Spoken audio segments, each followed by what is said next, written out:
സാറിനെ പോലെ വലിയൊരാൾക്ക് എന്നെ പോലൊരു പെണ്ണിനോട്. ഞാനത്ര വലിയവനൊന്നുമല്ല. ഒരു പുരുഷനും ഒരു സ്ത്രീയുടെ മുമ്പിൽ അത്ര വലിയവനല്ല. അത് മനസ്സിലാക്കിയ പിന്നെ ഒരു ഭയം ഉണ്ടാവില്ല. എനിക്ക് സാറ് വലിയൊരാൾ തന്നെയാ. നോക്കൂ, I want to make something very clear. നീ എന്നിൽ നിന്ന് കൂടുതലൊന്നും പ്രതീക്ഷിക്കരുത്. നിനക്ക് നിരാശപ്പെടേണ്ടി വരും. ഞാൻ പ്രേമത്തിൽ വിശ്വസിക്കുന്നില്ല. പ്രേമത്തിൽ മാത്രമല്ല, ഒരു ബന്ധത്തിലും. മനസ്സിലായോ? ഇടയ്ക്ക് എനിക്കൊരു പെണ്ണിൻ്റെ ആവശ്യം വരും. ഞാൻ നിന്നെ വിളിക്കും. സൗകര്യപ്പെട്ടവരെ വന്നില്ലെങ്കിൽ നത്തിങ്. വേറെ പെണ്ണുങ്ങളില്ലേ ലോകത്ത്? അപ്പൊ എനിക്ക് സാറിന് മുമ്പിൽ ഒരു വിലയില്ലേ? ഡെഫിനറ്റ്ലി. നീ എനിക്ക് ഏറ്റവും ഇഷ്ടപ്പെട്ട പെണ്ണാണ്. പക്ഷേ നീ എന്നിൽ നിന്ന് പ്രേമമാണ് ആഗ്രഹിക്കുന്നതെങ്കിൽ നിനക്ക് തെറ്റി. ഈ ലോകത്ത് ചിലരൊക്കെ പ്രേമിക്കാൻ യോഗ്യരാണ്, എല്ലാവരും അല്ല.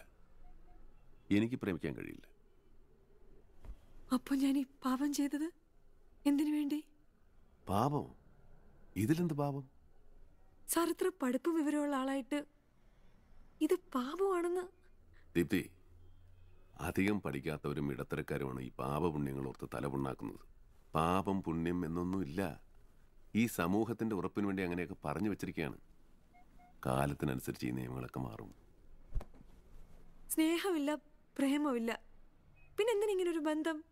പ്രേമമില്ലെങ്കിലും ആനന്ദമുണ്ട്, ജോയ്. എനിക്കതാണ് വേണ്ടത്. ഞാൻ ഒരു കാര്യം ചോദിക്കട്ടെ? സത്യം പറയോ? ചോദിച്ചോളൂ. ഒരു പെണ്ണിന്റെ മുമ്പിൽ കള്ളം പറയേണ്ട കാര്യമൊന്നും എനിക്കില്ല. എന്റെ ഭർത്താവിന് ജോലി വാങ്ങി തന്നത് എന്തിനാ? സഹതാപം? അതോ? ഞാനൊന്ന് ചോദിക്കട്ടെ. ഞാൻ ആദ്യം തൊട്ടപ്പോ നീ തടയാഞ്ഞതെന്താ? ഞാൻ പോകാൻ പറഞ്ഞിട്ടും നീ പോകാതെ നിന്നതെന്താ? എതിർത്താൽ, ഇറങ്ങിപ്പോയാൽ ഞാൻ ചെയ്യുന്ന സഹായങ്ങളൊക്കെ അവസാനിപ്പിക്കുമെന്ന് പേടിച്ചു? അല്ലെങ്കിൽ ഭർത്താവിന്റെ ജോലി ഉറപ്പാക്കാൻ വേണ്ടി? അയാൾക്ക് ജോലി വാങ്ങിക്കൊടുത്തുകൊണ്ട് അയാളുടെ ഭാര്യ എന്നൊന്നും അനുഭവിക്കാമെന്നുള്ള വ്യാമോഹമൊന്നും എനിക്കില്ല. അന്ന് നീ സമ്മതിച്ചില്ലെങ്കിലും നിനക്ക് ആ സഹായം ഞാൻ ചെയ്യുമായിരുന്നു. അതിരിക്കട്ടെ, ഇന്ന് നീ എന്തിനാ വന്നത്? പാപമാണെന്ന് അറിഞ്ഞിട്ടും. എനിക്കത് പറഞ്ഞു തരാൻ അറിയില്ല. അറിയണം. നീ നേരത്തെ പറഞ്ഞില്ലേ പാപമെന്ന്? ആ പാപത്തിന് ഭയങ്കര മധുരമാണ്. അല്ല, എനിക്ക് പാപം ചെയ്യാൻ വയ്യ.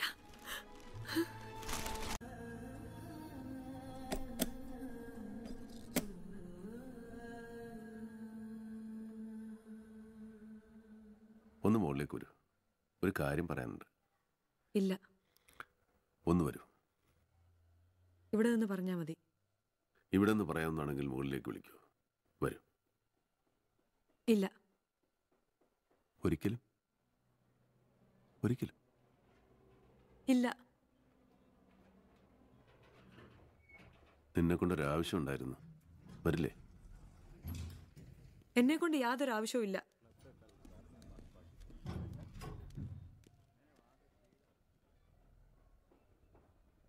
ഉച്ചയ്ക്ക് ഉറങ്ങില്ലേ? മുഖമല്ലാതിരിക്കുന്നു. സാറിന് മറ്റെന്തെങ്കിലും പറയാനുണ്ടോ? ഞാനിപ്പോ പോകണമല്ലേ? മറ്റൊന്നും പറയാനില്ലെങ്കിൽ ശരി.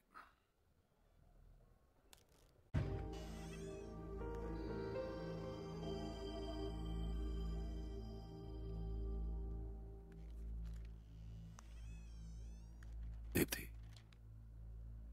അതൊരു ഭ്രാന്തിയുടെ പേരാ. ഇവിടെ താമസിക്കുമ്പോഴാണ് ദീപ്തിക്ക് ഭ്രാന്ത് വന്നത്. വരൂ.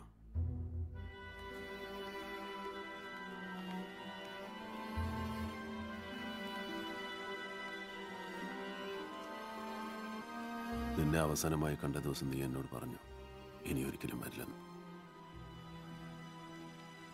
അതൊക്കെ ഓർമ്മയുണ്ടോ? പലപ്പോഴും നിന്നെ ഞാൻ കാണാൻ ശ്രമിച്ചിരുന്നു. പക്ഷെ അപ്പോഴൊക്കെ നിന്റെ മനസ്സെന്നെ തിരിച്ചറിഞ്ഞു പോലുമില്ല. ഇനി ഒരിക്കലും വരില്ലെന്ന് ഞാൻ കരുതി. ഇന്ന് ഞാൻ സ്വയം ഇങ്ങോട്ട് വന്നിരിക്കുക.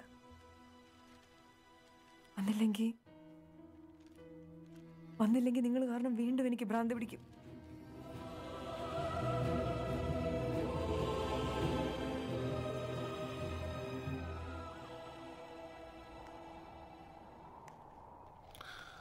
ദീപ്തി, മുമ്പായിരുന്നു ഈ വാക്കുകൾ കേട്ടിരുന്നെങ്കിൽ നിനക്ക് ഭ്രാന്ത് വന്നാൽ എനിക്കെന്താണെന്ന് ഞാൻ ചോദിക്കുമായിരുന്നു. പക്ഷേ ഇപ്പോൾ അങ്ങനെ ചോദിക്കാനാവുന്നില്ല. വയസ്സാവുന്നതിൻ്റെ ദോഷമായിരിക്കും, അല്ലെങ്കിൽ ജീവിതത്തിൽ തോൽക്കുന്നതിൻ്റെ ലക്ഷണമായിരിക്കും. നിനക്ക് സുഖമല്ലേ?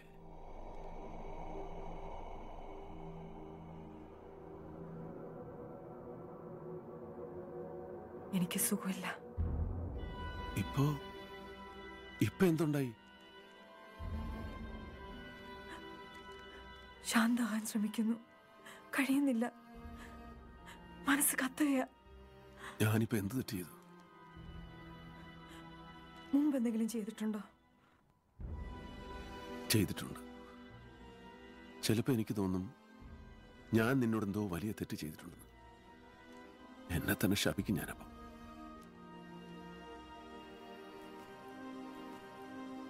എന്റെ ഭർത്താവ് നല്ലവനാണ്, അദ്ദേഹത്തിനെ ദുഃഖിപ്പിക്കാൻ ഞാൻ ആഗ്രഹിക്കുന്നില്ല. പക്ഷെ എത്ര ശ്രമിച്ചിട്ടും മനസ്സ് നിയന്ത്രിക്കാൻ കഴിയണ്ടേ? ദൈവങ്ങളുടെ ചിത്രങ്ങളുടെ മുമ്പിൽ ഇരിക്കുമ്പോഴും നിങ്ങളുടെ രൂപ എന്റെ മനസ്സിൽ തെളിയുന്നത്.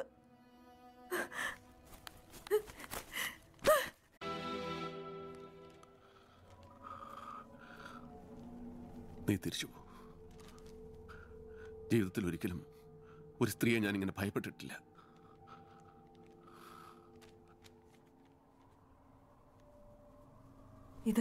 ഇതെങ്ങനെ ഉണ്ടായി? നിനക്ക് ഓർമ്മയില്ലേ? നിനക്കപ്പോ ഭ്രാന്തായിരുന്നു. നീ എന്നെ കടിച്ചു. ഞാനോ? വർഷങ്ങൾ കഴിഞ്ഞിട്ടും വേദനിക്കുന്നു. ഇപ്പോഴും മുറിവ് പൂർണ്ണമായിട്ട് ഉണങ്ങിയിട്ടില്ല. വേദനിക്കുമ്പോഴൊക്കെ ഞാൻ നിന്നെ കുറിച്ച് ഓർക്കും. അപ്പോഴൊക്കെ എനിക്ക് തോന്നും ഞാൻ നിന്നെ പ്രേമിക്കുന്നുവെന്ന്. ദീപ്തി, ഞാൻ പറഞ്ഞാൽ നിനക്ക് മനസ്സിലാവില്ല, ആർക്കും മനസ്സിലാവില്ല. രണ്ട് ശരീരങ്ങൾ ഒത്തുചേരുമ്പോൾ ആനന്ദമുണ്ടാകുന്നു. അതിലപ്പുറം വലുതായിട്ടൊന്നുമില്ല.